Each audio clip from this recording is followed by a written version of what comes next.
మాజీ సీఎం కేసీఆర్ అన్న కొడుకు కల్వకుంట్ల తేజేశ్వరరావు అలియాస్ కన్నారావు అరెస్ట్ అయ్యాడు. మన్నెగూడలో భూ కబ్జా కేసులో ఆదిబట్ల పోలీసులు కన్నారావును అరెస్టు చేశారు. ఈ కేసులో ముందస్తు బెయిల్ కావాలని కన్నారావు వేసిన పిటిషన్ ని హైకోర్టు రిజెక్ట్ చేసింది. 2 సార్లు ముందస్తు బెయిల్ కోసం ప్రయత్నం చేసినా కన్నారావుకు హైకోర్టు షాక్ ఇవ్వడంతో అరెస్టు తప్పలేదు. మన్నెగూడలో భూ కబ్జాకు యత్నించిన కన్నారావుతో పాటు మరో 38 మందిపై కేసులు నమోదు చేశారు పోలీసులు.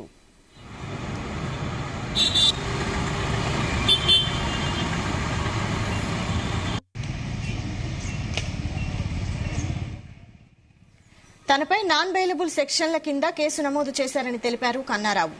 సుప్రీంకోర్టులో తప్పకుండా బెయిల్ వస్తుందని ధీమా వ్యక్తం చేశారు. ఆదిబట్ల పోలీసులకు సమాచారం ఇచ్చి లొంగిపోయినట్లు చెప్పారు కన్నారావు. 2 ఎకరాల భూమిని డెవలప్మెంట్ కు తీసుకున్నానని, తనకు కూడా రిజిస్ట్రేషన్ భూమి ఉందన్నారు. ఓఎస్ఆర్ గ్రూప్ కు తన కంపెనీకి మధ్య హద్దుల పంచాయతీ ఉందని తెలిపారు కన్నారావు.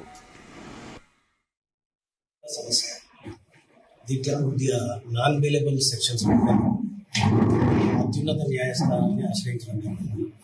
అక్కడ ఈ సెక్షన్స్ కు యాంటిసిపేటరీ లభించడంతో ఈరోజు మార్నింగ్ రాజుగారికి శ్రీ రావేంద్ర రెడ్డి గారికి ఫోన్ చేయడం జరిగింది. పలానా కేసు ఉందని వాళ్ళకి సరెండర్ ఇవ్వడం జరిగింది. ఖచ్చితంగా బెయిల్ వస్తుంది. ఈ కేసు కూడా సుప్రీంకోర్టులో అతి త్వరలోనే కొట్టుకుపోతుంది. దయచేసి కొట్టేసిన కేసును కూడా మీరు న్యాయంగా అది కూడా ప్రచారం చేయాలి.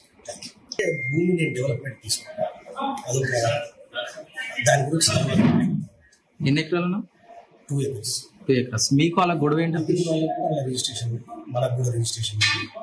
మనకు వాళ్ళకు బౌండరీస్ మ్యాచ్ అవుతుంది కాబట్టి అక్కడ బౌండరీ డిస్ప్యూట్ అయింది. ది ఎక్స్టెంట్ వాళ్ళు ఎక్కువ ఆక్యుపై చేశారు కంపెనీని, కాబట్టి కొద్దిగా గొడవ జరిగింది. కంపెనీ తరఫు నాకు సొంత కంపెనీ ఉంది, నా కంపెనీ తరఫు డెవలప్మెంట్ చేసుకున్నాను. థ్యాంక్ యూ సో మచ్ అందరికీ. ఈరోజు ఆదిబట్ల పోలీస్ స్టేషన్లో మా దగ్గర ఉన్న క్రైమ్ నెంబర్ 123 వైఎస్ఆర్ గ్రూప్కి సంబంధించిన శ్రీనివాస్ అనే కంప్లైంట్ మీద ఈ నెల 3వ తారీఖు రోజు కేసు రిజిస్టర్ చేయడం జరిగింది. ఇటు కేసు వచ్చేసి మన్నెగూడ లిమిట్స్లో సర్వే నెంబర్ 32/రూలో సుమారు 9,105 స్క్వేర్ మీటర్ల ఒక ప్రాపర్టీ డిస్ప్యూట్ అనేది ఒకటి ఉంది. ఆ ప్రాపర్టీలో భాగంగా జక్కిడి సురేందర్ రెడ్డి, జక్కిడి హరినాథ్, చంద్రారెడ్డి మరియు డానియల్, కల్వకుంట్ల కన్నారావు వీళ్ళందరూ కూడా అక్యూజ్డ్గా ఉన్నారు. వీరితో పాటు ఇంకొక 25 మెంబర్స్ని కూడా గుర్తించడం జరిగింది. దీంట్లో 4వ రోజు, ఈ నెల 4వ రోజు కన్సర్న్ జేసీబీకి సంబంధించిన డ్రైవర్ కమ్ ఓనర్ని కూడా రిమైండ్ చేయడం జరిగింది. మిగిలిన అక్యూజ్ని అరెస్ట్ చేసే క్రమంలో ఒక 1 వీక్లో జక్కిడి సురేందర్ రెడ్డి, హరినాథ్ మరియు చంద్రారెడ్డి వీళ్ళందరినీ కూడా రిమైండ్ చేయడం జరిగింది. ఇట్టి ఇన్వెస్టిగేషన్లో భాగంలో కల్వకుంట్ల కన్నారావు గారి పాత్ర చాలా ఉంది అన్నది తెలిసింది. దీనికి సంబంధించింది మా కన్సర్న్ సిపి గారు కానీ, మా కన్సర్న్ బీసీపీ గారు కానీ, కల్వకుంట్ల కన్నారావు 10th రోజు స్క్వాష్ పిటిషన్ వేయడం అయింది. దాంట్లో కూడా డిస్మిస్ చేయడం జరిగింది. యాంటిసిపేటరీ 20 రోజు ఇవ్వడం జరిగింది. యాంటిసిపేటరీ బెయిల్ కూడా 27th రోజు రిజెక్ట్ చేయడం జరిగింది.